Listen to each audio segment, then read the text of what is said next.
The team will share their personal journey, the preparation strategies, and share research techniques, oral advocacy experiences, and competition day insights. And they will offer us practical guidance to all the newcomers and all the students who wish to excel in the moot court competitions in near future. So this final session will be focused on practical insights drawn from our champions team, and we are totally honored to have the champions team here with us today. So our distinguished guests of today are Mashiul Alam, Mostari Radia Tasnia, and MD Nura Alam Baki. So without any further ado, I would like to begin with our first speaker today. So, first of all, I would like to give my heartiest congratulations to the winning team, the champions team. And this is such a remarkable achievement, I believe, for all of you. So, at first, I would like to talk with our first mooter, that is Mr. Mashiul Alam. So, is Mashiul Alam here with us today? Yes. Can you see me? Yeah, I can. Hello. Oh, thank you for joining us today, Mashiul and the team. We are extremely honored to have you here with us today. So, to begin this session, I would like to start off with the very first question, I guess, that everyone will have from you. And that is, could you please tell us about your first ever moot court competition and what actually inspired you and motivated you to join Mooter? Well, to begin with, thank you for that tedious introduction, Kumar, and thank you, Yuris, for this opportunity. So, my first moot court competition was my inter-batch moot court competition that we held in our university, Daffodil International University. Outside of it, if we have to count, then my first competition was the 16th annual moot court competition, where we were crowned runner-up and we won the best memorial of the competition. So if I talk about inspiration to join moot court competitions, it's for my case, it's not something fastidious or scrupulous like that. It's a general thing that I wanted to participate in something related to my field because it seems like a good practical experience. Through moot court competitions, you get a practical glimpse of the courtroom, how it will be on international and national level. So that was the motivational factor for me to join moot court competitions. And once I joined, it was really fun. So for me, it's the fun aspect of it. I like reading cases. I like arguing them. I don't have any other special skills like my co-counsels have. For example, my second oralist and my researcher are very good researchers and oralists, but I can only speak. So that's all of the skills I have. That's mostly my skill set. So I like arguing cases. I like reading the case laws. I like the atmosphere of the courtroom. So you can sum up and say that I'm just here for the vibes and it's going good so far. So that's it, I guess. And this competition, the UMSAILS UAP competition, uh, the best factor of it was the case law. We live in a country where we can comment on this socially and politically. This case resembled wholly of the Israel and Palestine conflict. So, as a law student and as a human being of a society which takes a political stand on that specific issue, it was really intriguing to take part in that competition, to argue behalf of a country which is going through a thing like that, and to argue as the defense, as let's say for Israel. So this fact of this case, the compromise, it was really interesting in this competition. On the previous competitions I have participated, honed my expertise to stand in front of a courtroom that resembled the International Criminal Court. So that is all.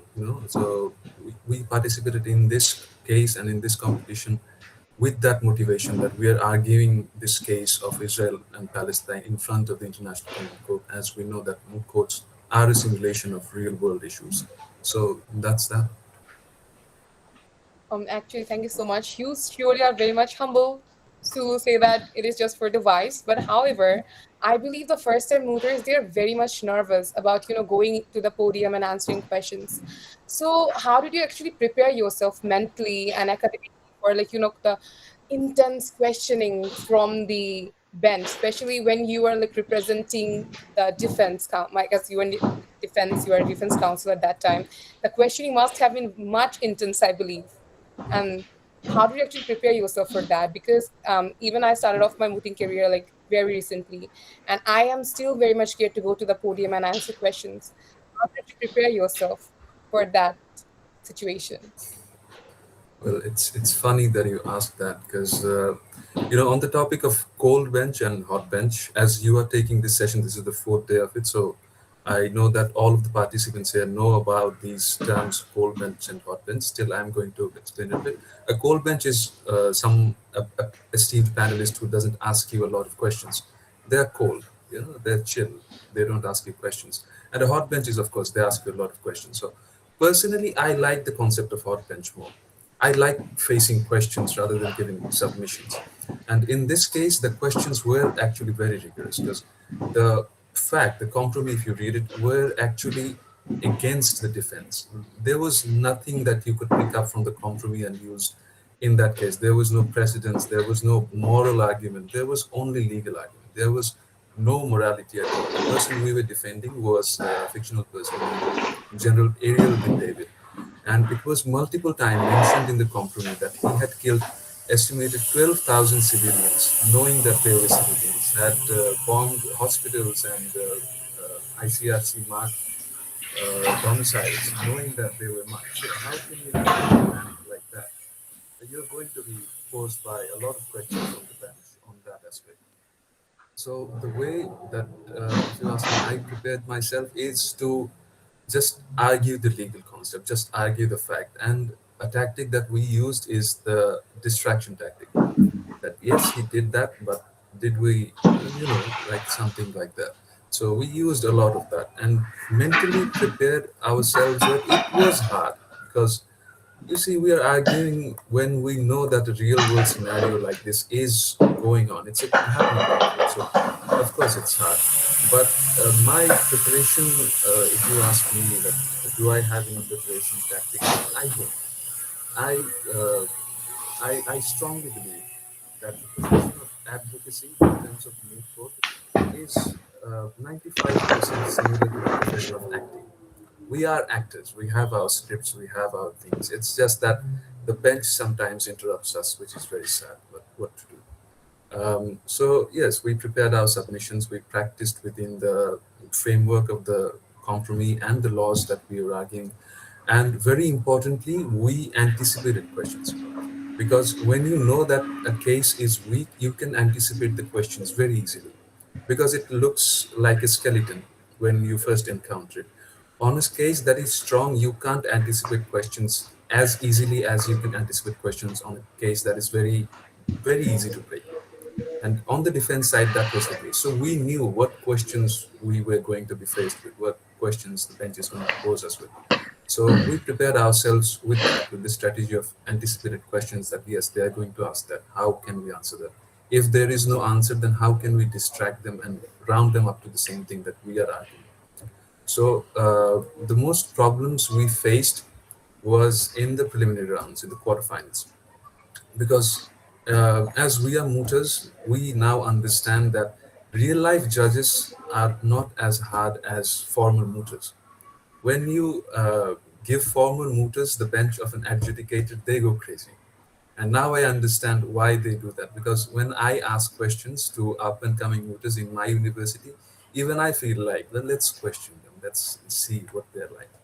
So the most problematic journey for us was to, overcome the quarterfinals. And the most hardest battle was from your end, LCLS. As you know, we competed against them on 2 rounds, on the quarterfinals and the finals. So kudos to LCLS. But they gave us a really, really hard time in the quarterfinal rounds when they were arguing and we were arguing, and we were at par. So it was really hard for us to comprehend who will win that round. But somehow, luckily, maybe by the judges' mistakes, we won. Um, uh, but the questions were really tough because, and kudos to the LCLS team who participated in the quarterfinals against us because they were on the defense's side. So they were given the hard part, and we were given the rather easy part because we were on the side of applicants. But the way every mooter in that competition, it was a packed competition. Before this, I had participated in Henry, and I didn't feel the pressure I felt in this competition in Henry. Henry was really easy going for us until the finals, where we lost. But this competition, we felt the rigorousness, we felt the grit of every mooter that participated in this competition. So, in terms of arguing the defense questions, we just anticipated and hoped that it will work, and somehow it did work. So that's that. Actually, thank you so much. I'm actually feeling quite proud now that you're talking about my friends and juniors. But I do actually say that you were pretty much humbled and a team as well. You obviously guys did very well. So now you guys are here with us. But I believe there is this one issue that a lot of new motors do make, and that is like um a lot of us we fumble a lot in front of the judges. We are like, sir, I think I might have that. So how do you say that new mooters should anticipate the situations beforehand? Like, how do they practice? What should they do like a 5 days before their oral submissions, the main rounds? Like, I believe a lot of people are very well equipped and understand with the memory and writing, but they face the main issue with oral advocacy, which is something I personally struggle with as well. So, what would you say a new mooter should do to avoid this embarrassing situations, or should I say just mistake that should not have happened if they weren't that much of a nervous in that situation? Like, what would be your honest opinions or honest suggestions for them? Well, yeah, you're right. That is one of the most recurring issues once you are an oralist. Because researching, I believe researching is more hard, but it is not as pressureful in the mode of the competition. When the submission is over, then the researcher's job is mostly tactile.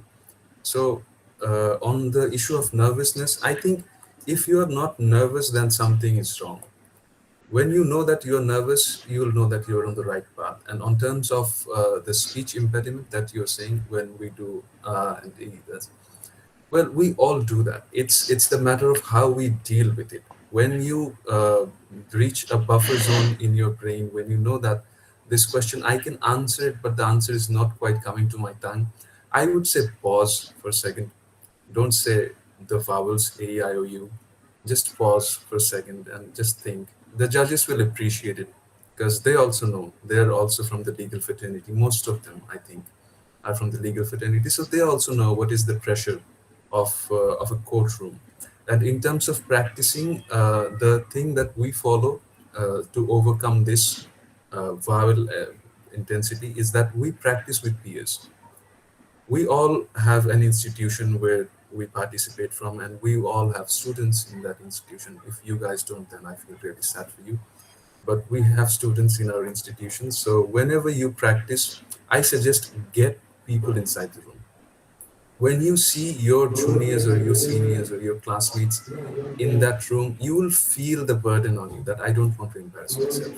So let me give my best submission. So when you are done practicing in front of a lot of peers, it will get you into a flow state where you won't really care about what kind of room you're in. It will automatically boost your confidence. And on the issue of confidence, no matter how good your submission is or how good your delivery is, it doesn't matter unless you're familiar with the things you're arguing.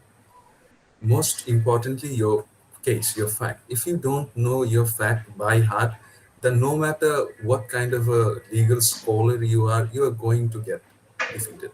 There's no question about it. There doesn't matter how many case laws you know, doesn't matter who you know, what kind of laws you know, doesn't matter if you can cite 60 laws in 60 seconds. It doesn't matter unless you know your case, unless you know the thing that you're arguing. So I'll say get in tune with the thing you're arguing, get in to really fine tune the thing you're arguing. And if you're citing case laws, know the facts of the case laws. In short, know everything that you're arguing. And in terms of oral pleadings, there is no other way other than practice. It sounds boring that practice, practice, but it is the only way. Not just in terms of oral pleadings, in terms of anything. When you have to speak, you have to practice. When you have to play an instrument, you have to practice. Your vocabulary, your lexicon, your diction, everything has to be practiced to be delivered in front of a courtroom. Because writing comes from memory. But in mooting, when you're an oralist, when you have to speak in front of a bench, the most important ability that you should have is to think on your feet. Because no matter how many questions you're going to anticipate, the judges might ask something just for the gist of it, just out of the blue, and they will try to throw you off. I'll tell you a very funny instance from this competition. In the first round, it was in the morning, and we were arguing, and our opponents were not doing their best. They had the capability of doing a lot more, but they were not doing their best. And I was a bit reactive of that. I was sitting in my bench and I was a bit reactive of that. I was reacting to the, with my face, with my body. And the judges noticed that. And they tried to make me laugh intentionally. They would look at my eyes and they would do some things so that I can laugh. So they will try to do these things. And most important thing is to know your timing. Judges will intentionally try to throw you off because you're taking too much time. They will ask you a lot of questions which they know you will take a lot of time answering. So you have to understand all of those things, and all of those things combined will give you a good oral pleading. You can't rely on just your arguments or your knowledge. So I would say practice and practice with peers to overcome that thing that you're referring to. Thank you very much, Mashiul, for your insights. Actually, I believe a lot of people were actually looking forward to these questions today. So now I would like to invite Miss Radia Tasnia with us for a little chat. If she, I believe she's here with us now.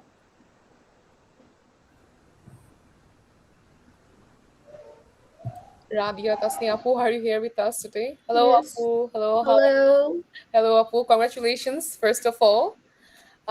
So I have this Thank one. you so much. It is actually a very big pleasure to have you here with us today. So my first question for today to you would be, could you share your experience of balancing both the legal research and oral submissions as a mooter at the same time? Like, how was it? Was it very nerve-wracking, like, writing all the submissions, researching, and then preparing for the orals in a very short time? Yes, that was really stressful because at that time actually our midterm exam was going. So I was preparing for the exam. I was preparing my memorial submissions, and at the same time we are preparing for our oral submission because we get a very short time for prepare to take our preparation. So when I was preparing my memorial, I was also like taking the case laws that I could argue for my oral submission. I mean, I was researching for my oral submission and memorial at the same time because there was really a short time to take preparation. And And I have this one question, like during the, like a lot of people of us like who were like first time, we have this issue like how is the team going to work? Like, how did you guys experience the teamwork thing? Like, how did you ensure that the arm like you are working consistently and there is a proper clarity, you're not getting into proper arguments with one another? Like, how was the team coordination in between you three? I believe it is very much important to have a very good and working team, understanding team to win a competition. So when we are in a mood competition, it is very nerve wracking sometimes, and we do actually end up fighting more or less with one another. So how do you make sure you guys are on your best? You are in your best energy as a team and working together with your co-counsel.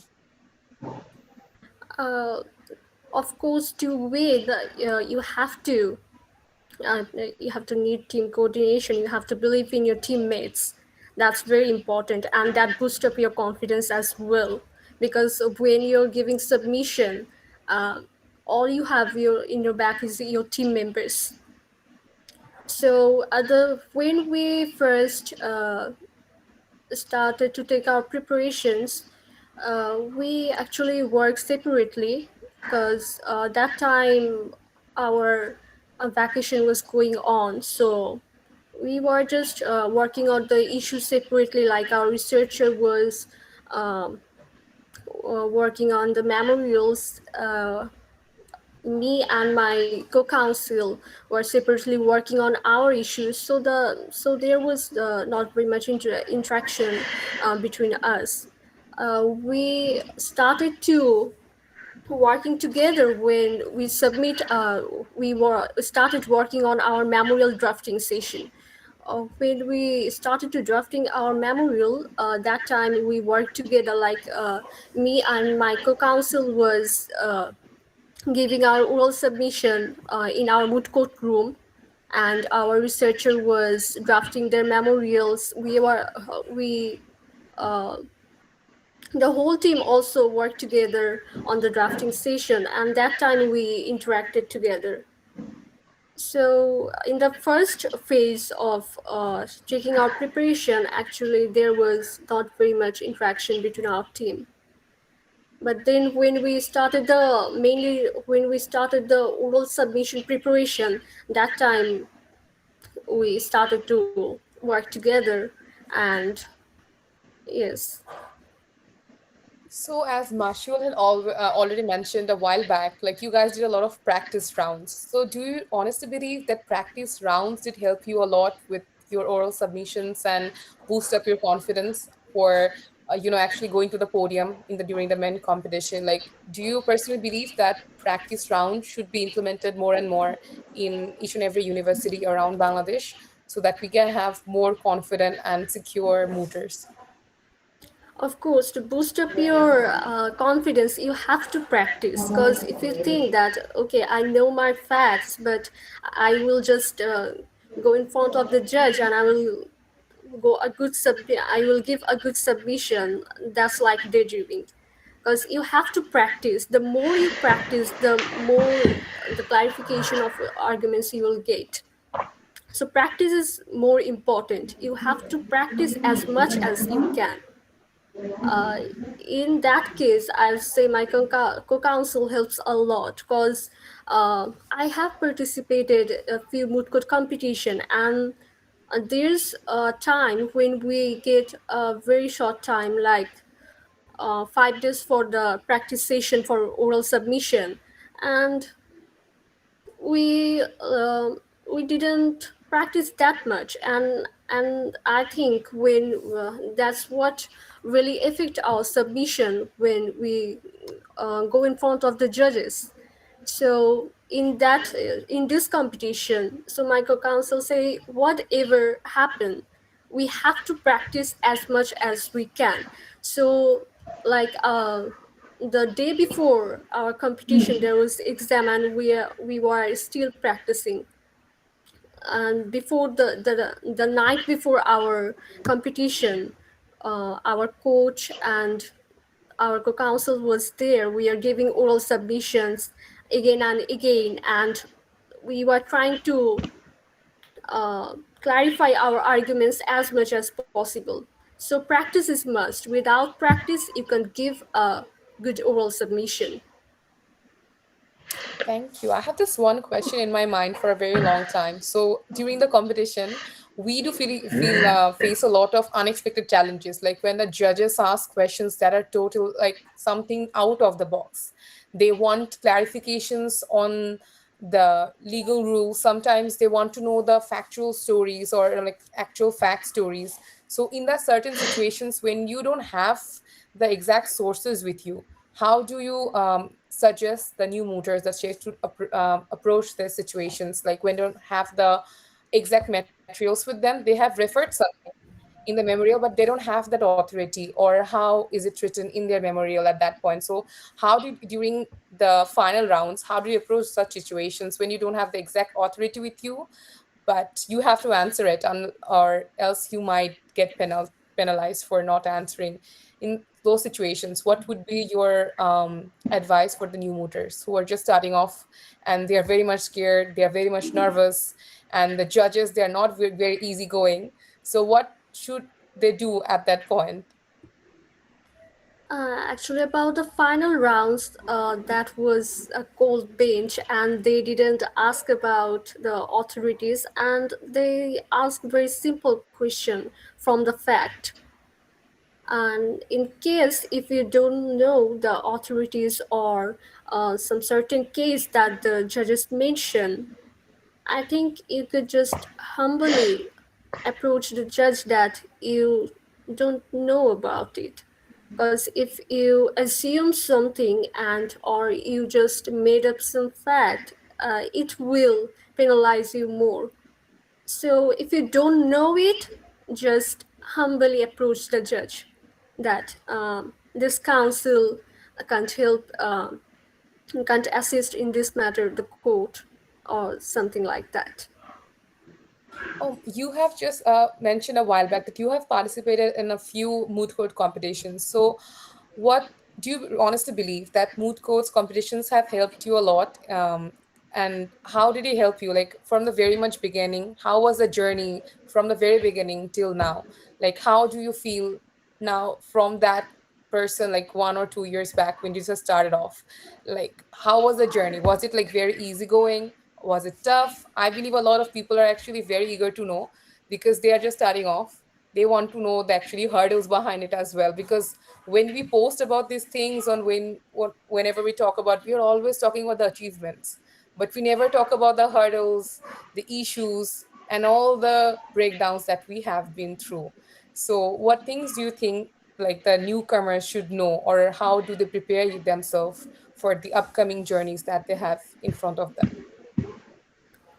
Okay, so I started my mooting journey in my first semester. The very first club I signed was our Mootkut club. So for my first Mootkut competition was started with the orientation program. I gave my mock trial and then I selected for the fourth PGL Shark Mootkut competition, which was an online Mootkut competition. I was observer there, and later my very first Mootkut competition was first UMSAILS UAP Mootkut competitions. So this was my second time participating in that competitions. So when I started my journey as an observer, my senior, our former president, Kausar Bhaya. So he just said me like, you should do mooting. It's fun.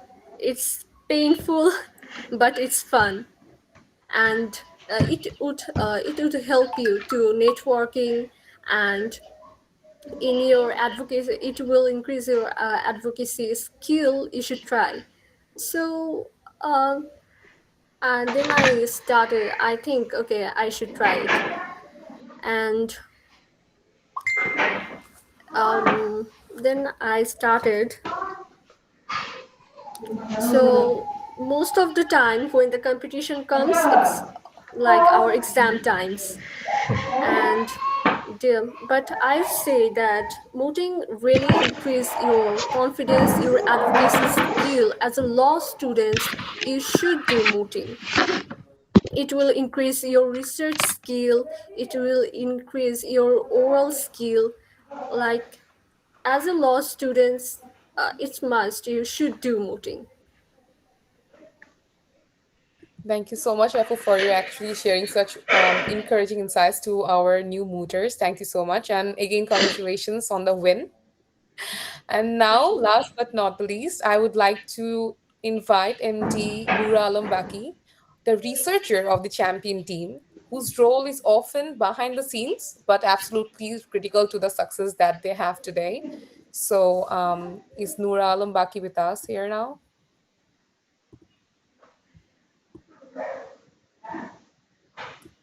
You're muted. I'm very sorry. Sorry. Oh, No, it's fine. yes. Thank you so much for joining us Okay. today. Congratulations. Thank you. It's my pleasure. So, you are a researcher. So, as a researcher, could you please explain the methodology or the actual pressure that you have faced before the competition? Like, I believe a lot of thing depends on you. The main thing, the memorial, the research, and everything. So, was the experience of working day and night, researching, creating dump files and then giving it to the councils, then preparing the drafts, and then getting it proof checked, doing everything? How was the experience? Okay, thank you so much for your questions. And first of all, I want to mention that many of things that researchers' role are not very important in a moot court competitions, or that they have less work, and less workload. But in reality, researcher is one of the most crucial member in of any moot court competitions. A researcher works as a bridge between the coach and the team and the participants. So he played a very crucial role here. And then in this competition, beside the work, research work, first of all, I would like to mention that I also acted as the communication link between our coach and the teammates. And in those days of the competitions between the team manager and our team, uh, during the oral round, um, I tried to assist our oralist continuously, and also it often believed that researchers have mm, little work during the oral pleadings. The truth is quite the opposite. I assisted our second oralist in preparing her oral submissions and script. Also, I tried to support my first oralist by helping him sometimes in the rebuttal or surrebuttal rounds, the surrebuttals. Um, and in case of the memorial drafting and the drafting session, first of all, from I learned how to draft the memorials or the mooting competitions from my coach, and he always prefer.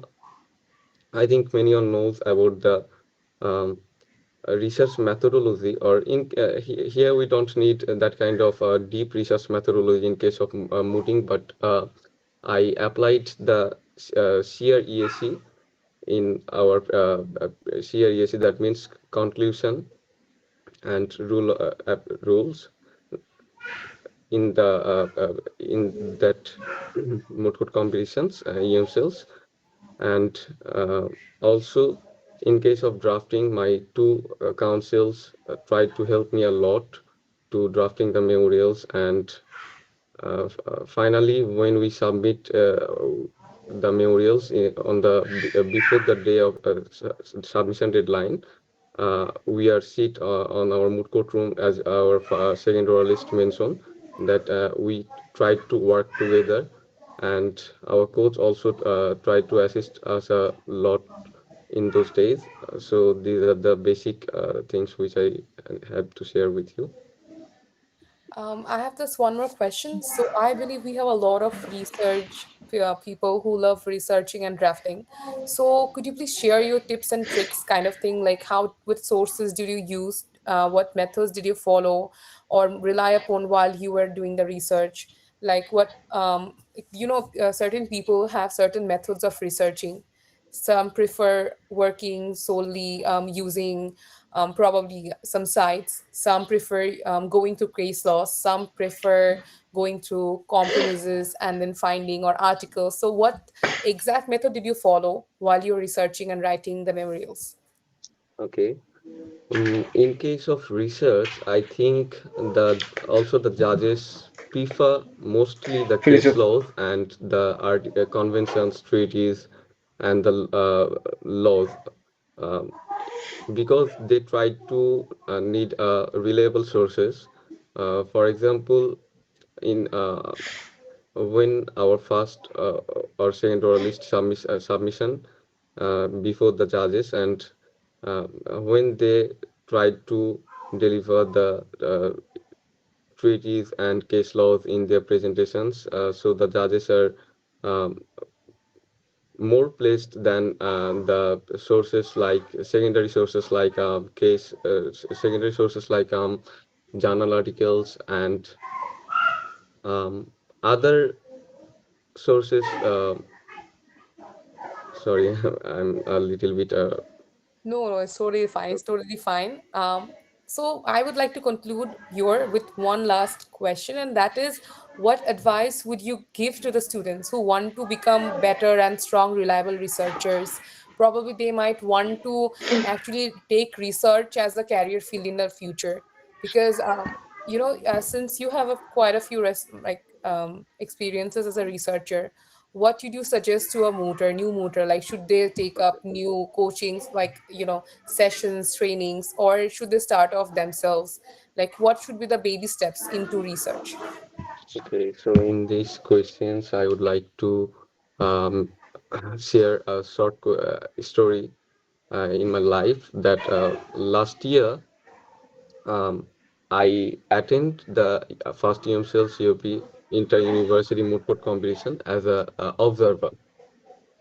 So in that was my first ever participations in mooting, and at that time I had no idea.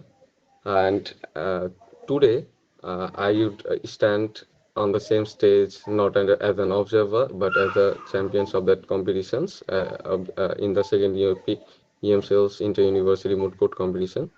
But between uh, these two competitions, there was lies a long and a challenging journey in my mooting and my life, also my researching career, because I gain a lot of confidence and lot of experiences, lot of knowledge about research.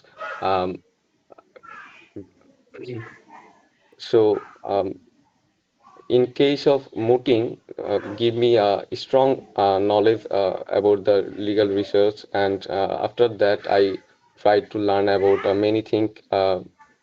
First of all, I tried to learn the research methodology, and after that, I would like to mention another moment that when I participate at the um, second IUV second IUV Law Student Research Conference, where I meet with Siraji Bhai in that research conference. So that was my first participations in a research conference. Uh, and there a paper of my research paper was published in that proceedings. And yes, the legal research and the mooting journey is very long, and I tried to learn all of that journeys, tried to work, and beside my studies and my workload, I tried to learn a lot of things about research. Um, so these are all about my today. Thank you so much, Baki, for highlighting the importance of research and like sharing your life, like actual experiences. I believe your experiences and words are actually going to inspire a lot of people. Now, I believe our participants might have some questions from any of you. So, if any of the participants have any questions, you can actually drop a text in the chats, or you can unmute yourself and ask away if you have any further questions. Or if not, do let us know. I'm going to give you guys a few minutes to actually come up with any questions that you may have for the champions team. Like, this is a very good opportunity. Okay, so we do have a first question in the chat box. If the champions team can see, this question is from Sadia Sharmin, and that is, how should we read the case laws? Like, if we were given a very short time for preparing the memorial, how should we go through the cases? And what are the most reliable sources to get the case laws and judgments relevant to the moot fact? So, if any one of the participant champions team member would like to answer this question. Yeah, I think I'll take that question because I that was my question also when first started. That how should we read the case laws? Like, if we have a very short time for preparing the memorial, the strategy we follow is just read it completely. If you cannot read it completely due to shortage of time or something, there are tools which can minimize it for you. Get the actual gist of the case law, who were the parties, what happened, what was the decision, and how did it impact, and how are you relating it to your cases. And to ask the second part of the question, what are the most reliable sources to get those case laws and judgment related to the moot file? Well, that depends on the competition because every competition doesn't happen on the same platform. For example, this competition happened simulating the International Criminal Court. So the most reliable source for finding ICC cases is the ICC website. You can go to the International Criminal Court's website and find the relevant case laws. If it's happening in simulation of ICJ, you can go to the ICJ site, or if it's happening in a national, for example, in Bangladesh High Court or Appellate Division, that's when you're gonna have trouble because we are not that organized in our case laws. So you have to go through DLRs and all, but that is the moment when you use your coach.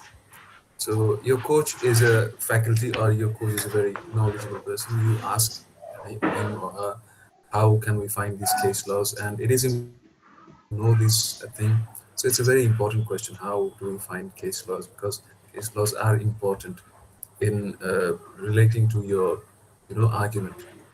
And to understand the case law, just you can use tools like generative AI or anything that suits you to summarize the case law or to relate the case law, and there you go. There's nothing to it. I actually had one question to the team. So I hope you guys don't mind. So I believe a lot of us are actually very much how to like how do I actually phrase this in a good way? So we use AIs a lot in our lives. So how do you like you can I believe we all can use AI for proper research and like everything to get a healthy hand. So in those situations, we actually end up getting a many authorities or stuff that are not even that is totally fictionary. So in those situations, do you have any like how do I say that any suggestions as to which AIs could be used for research and writing, or probably even for oral submissions help and everything? Like, there are some AIs that help with the speeches, like you can actually talk to them and interact with them. So, do you guys have anything with you that you guys have used and implemented while you have done the research and prepared the memorials or did the oral pleadings that could actually help the newcomers as well? Yes, we did use AI. It is normal to use AI. How can you not? It's so good. How can you resist it to use AI? So, in terms of case laws, that is where we put the bar. As a team, when I am in a team, because of the senior privilege, I'm mostly the leading aspect of the team. So I bar it from my teammates that whatever you use, don't use references from a generative AI. If you're using references from a generative AI, you have to check it and give me the compendium. So we follow that method that whatever cases we are arguing, whatever case laws we are giving, we keep the compendium with us. In this competition, giving compendium to the bench was not allowed. Still, we had the compendium with us because we needed that. We have the case files with us, we have all the paragraph numbers, we have everything that we study. So we keep it there. And in terms of generative AI, of course, I think everyone should use it, not to an extent that it should make their arguments because, well, ChatGPT can argue like a world renowned scholar. You can't. You have to become that. As law students, intrinsically, we are arrogant and self obsessed, which is important, but we shouldn't be that much because you are not as good as ChatGPT or DeepSeek. So don't use generative AI for your speeches. Get some elements of yourself in there. Otherwise, it's not helpful for you, and it comes off when somebody speaks from a script or when somebody speaks when the words are not there. It's noticeable. People notice those. So we don't use generative AI for case references or argument implementation. We use it to break down cases or to enhance our argument or to anticipate questions, things like that. Other than that, we don't use AIs and all that. And I think for research purposes, there are dedicated AI tools for research purposes. So if somebody has access to them, of course, use them.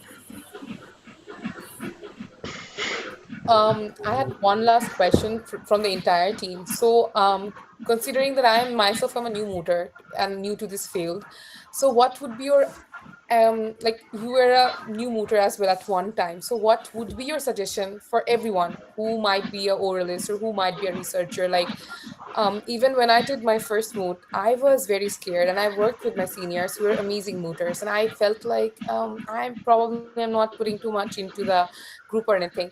So in the situations, what do you think a mooter should do, like a newcomer should do? How do they actually overcome that fear of failing? Like, if we are always thinking of failing, I don't think we can actually move forward and do even a lot of mooting in future. So what would be your suggestion, since you have guys have done a lot of mooting, I believe a few mooting so far, be it intra or inter. So what would be your honest suggestion to all our new mooters or researchers that we have here with us today? Because these people, they have been doing classes with us in PDOP and juries. They have done a few classes. They have learned how to research, how to write the memorials, how to go ahead with oral pleadings, but they're still very much scared to actually go onto stage and talk. So what would be the first step for these people, since you guys have come a long way, alhamdulillah, still now? So what would be your honest suggestions for all of these people that are here with us today? So as a team, we three of us have discussed this personally a lot. And in terms of experience, the two councils that I have, they're my juniors, but they, in terms of experience, they're my seniors, because I've been into mooting less than 1 year. I joined mooting in May this year, and I have just participated in two competitions, and Ignorant and UMSAILS, where we have achieved something in state. But to give an advice to up and coming mooters, especially oralists, because I'm an oralist, is that don't get egoistic. You are nothing without your researcher. So many people undermine the role of researcher because oralists get to speak and they get to show their faces and they get to, their voices are heard. But researching is a really nerve-wracking job. If I had to choose between being a mooter and I couldn't be an oralist, I would have never done mooting because researching is not my cup of tea. It's a really nerve-wracking thing, but if you can master it, I think it's a really good skill to have. The researcher is the backbone of the team, and fortunately, in my team, I have two researchers, my second oralist and my researcher. As my second oralist have said that we three sat together and did the drafting. That was a blatant lie. I was not there. I was just there for the vibes. I was just sitting. I couldn't do anything. So maybe they said it to not embarrass me or anything. But the advice would be enjoy it. Don't take it as a pressure. And it has a lot of benefits other than the trophies. The trophies are not the benefits, it's just a byproduct. But the benefit you get is the experience of the courtroom, and the most important thing, which in my opinion is the fraternity that you get. When you enter into mooting and when you participate in one or two competitions, the fraternity that gets, you know, in your circle, it is really good, because that fraternity, only that fraternity would understand what you're going through or what is it like, because your parents are not going to understand if they're not from the legal background. Even if they are, mooting world and the legal world are not the same, so don't get into that illusion. So people are not going to understand why at 3 a.m. you're addressing your cat as your excellency, because you're practicing. Nobody is going to understand it. I do it personally. Nobody is going to understand it. But this legal fraternity will, because they're all mooters. You can discuss cases. As we are on this platform today, it's because of mooting.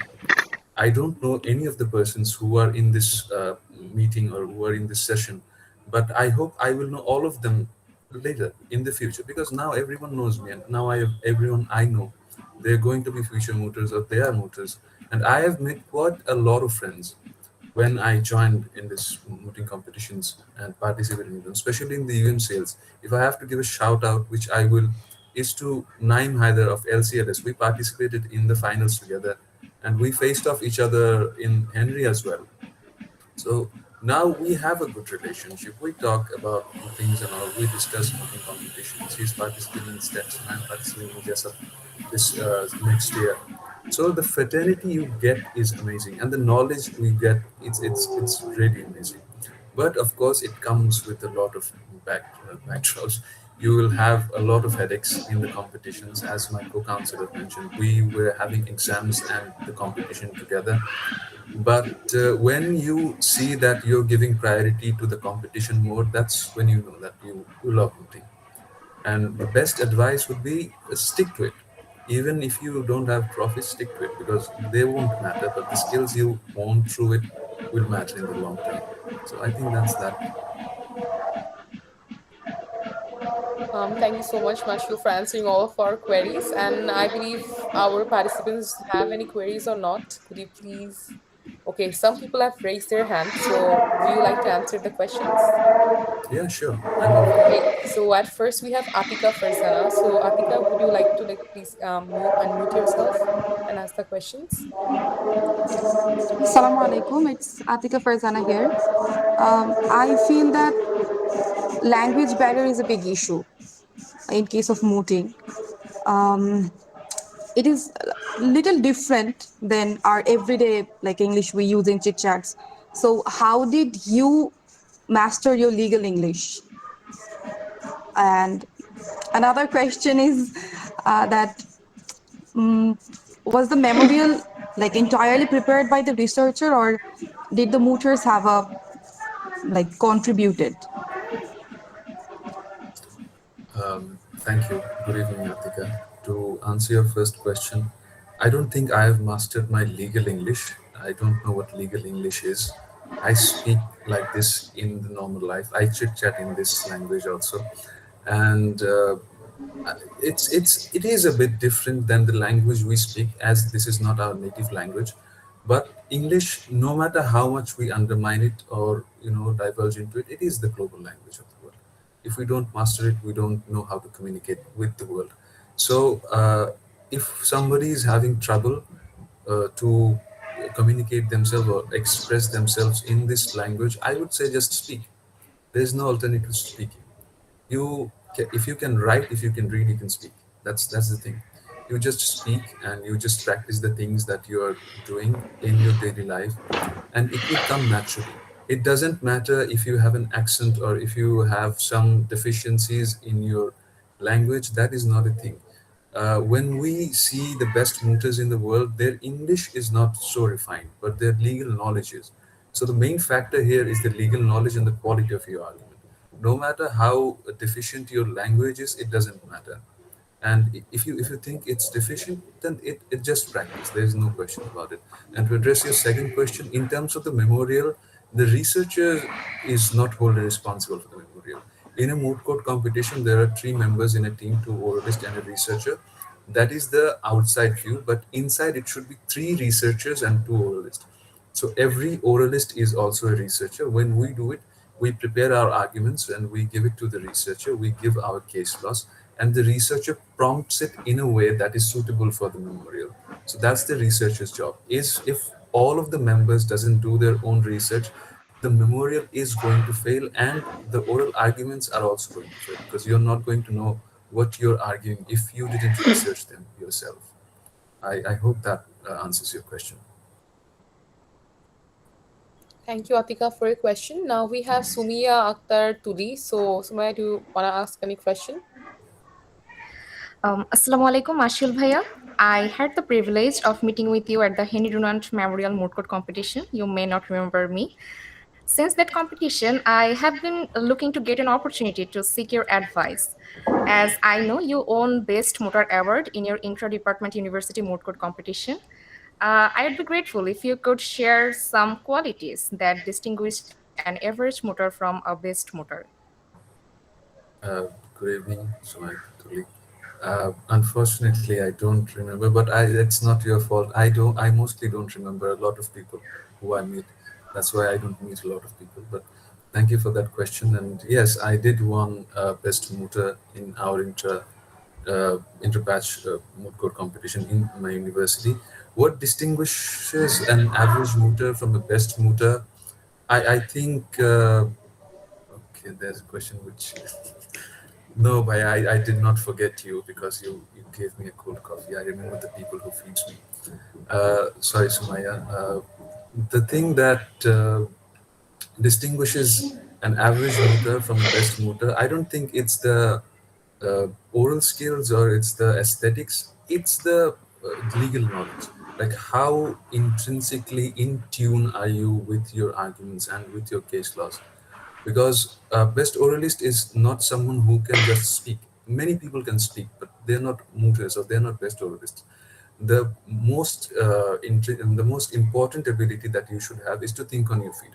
When you're posed questions by the bench, you should be able to think of the question, assess the question, analyze the question, and give an answer in a short time. So that requires a lot of hard work in research.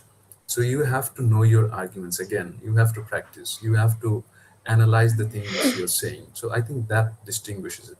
And when you get into that flow state, when you're reviewing your arguments, your case laws, you're practicing, it's fun to answer questions. When you know that you're prepared, it's fun to face a hot bench. So I think that's that. When you practice and when you know your argument, you're already the best mooter in the room. I hope that answers your questions. Yeah, thank you so much, Sumaya. Is there anyone who would like to ask any further question to the champions team? Okay, we have another one. It's us, Samuel Alom. So, Samuel, would you like to ask any question to the champions team? Assalamu alaikum, bhaiya. I am a new Mooter and I want to develop as a oralist.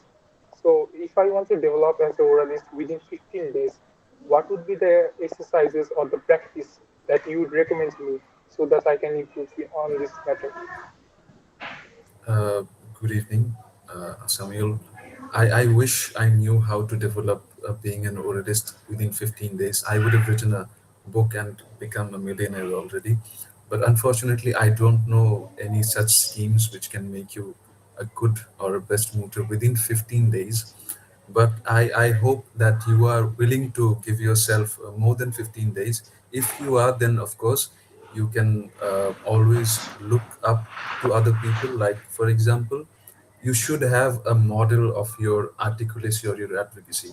When I first started mooting in my intra batch, I didn't have any formal teachings or, I didn't know what a moot is until May this year. So I went to YouTube and I searched moot court competitions and I found a page called Jessup, which is a competition I didn't know then.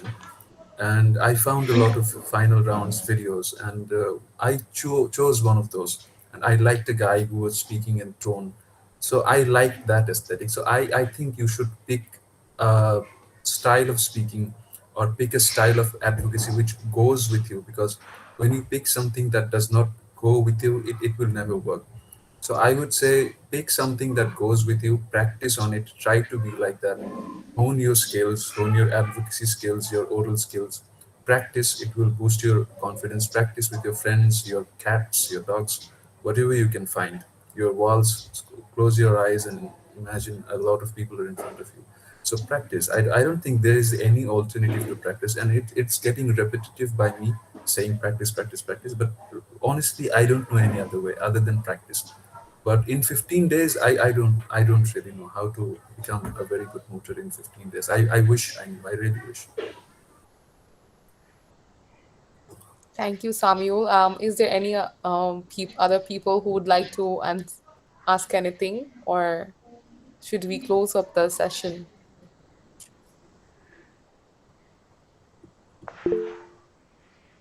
Okay, we have another one. We have Rakib Hussain. So, Rakib, here you can unmute yourself and ask away any question you may have.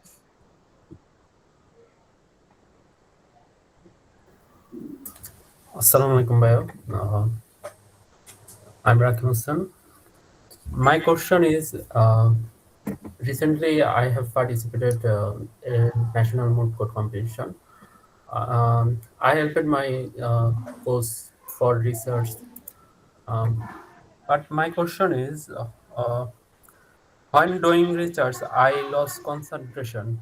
Do you have any advice on how to stay calm and maintain focus while researching? Um, Good evening, Rakib. In terms of research, I think my researcher can answer this question better. But at this moment, he's telling you to take over for him.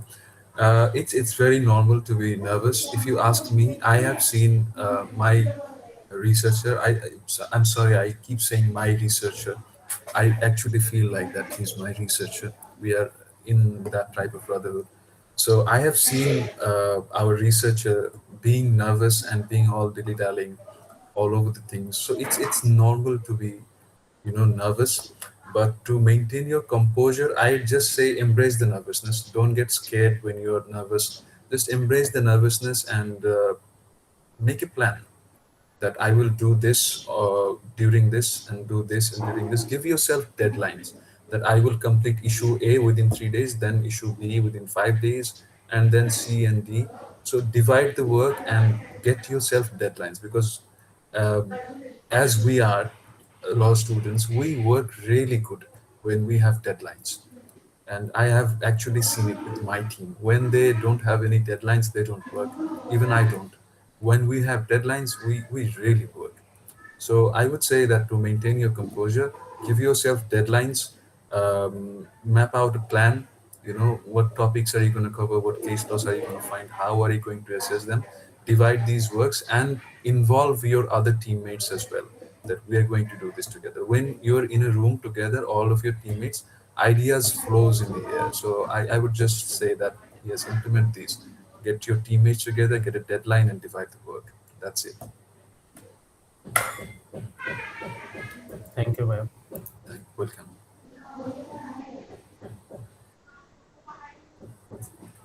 So, are there anyone else among us who would like to ask any further question? I believe our team is already very much tired from all the questioning away, but if anyone else is still interested to ask any question, you may ask now, or you can email us and we can forward it to the champions team.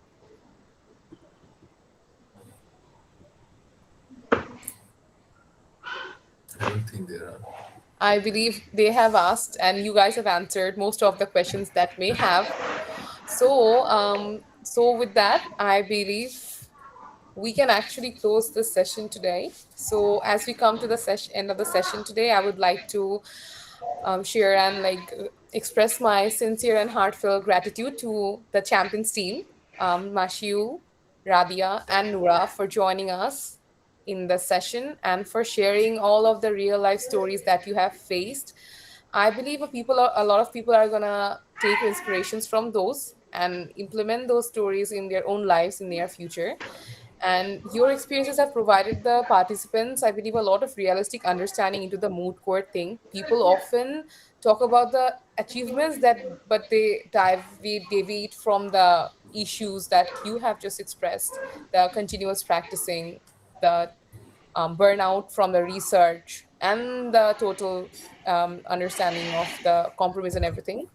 So, with that, I would like to also express my gratitude to the participants who have been with us from the beginning.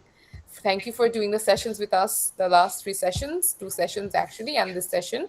I believe all of your questions have been answered by the champions team. And also, I would like to express my heartfelt gratitude to Video Opinion Juries for organizing this comprehensive training program for the new Mooters. Because throughout the 4 days, they have learned, I think, the basics, the research, the memorial thing, and now they have actually talked and interacted with the champion team who have shared a lot of things with us throughout the past 1 hour. And with that, I would like to also, and for the very last time, congratulate the team, the champions team. I really hope to meet you guys one day in some near future in a moot court competition. I believe a lot of other people are also looking forward to that as well. So thank you very much, everyone, for joining. Thank you to the champions team for joining. And with that, I would like to conclude today's session. So assalamu alaikum, good night, and I hope you all are doing very well.